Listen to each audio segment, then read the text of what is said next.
got on my leather jacket Thriller. The show ain't nothing Miller. Man, I'm a lady killer. If I want her, I'ma steal her. I promise I can make her fly away like caterpillars. So if you don't know by now, then you should probably get familiar.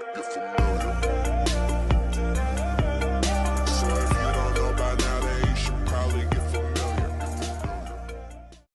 The internet provides great opportunities, but it also has risks when having the internet, and includes being careful and staying responsible. Should we hack UV Saka? Yeah, sure. Okay.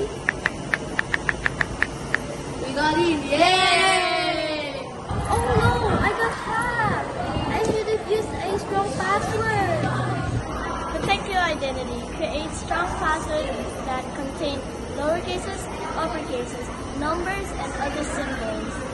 Your password should at least be 12 characters long. Hello, what is your name? Hi, my name is Yubike A. Mauricio.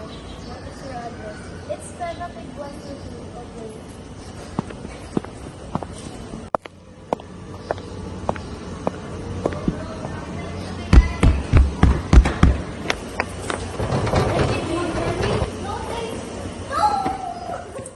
Do not give personal details such as full name, full address, or phone number to such strangers.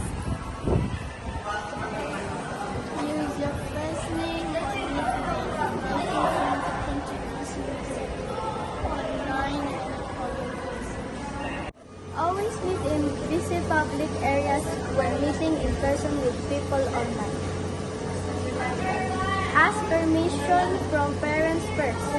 Then take a responsible adult when going on meetups. Do not give money or do full favors to prevent abuse. Verifying online stores. Only use online shopping websites that accept payments via cash on delivery, debit, or credit cards. Identifying phishing emails. Official institutions will never request personal or sensitive information via email. Always verify the sender's email address and avoid clicking on links with suspicious emails. Checking website links. Hover over links in the emails, tweets, etc. to ensure they match the displayed URL in your browser's address book. Avoid clicking on links that look suspicious or promise unrealistic rewards. Create a dedicated email. Use a separate email address for banking, job, hunting, and other official communications to protect your privacy.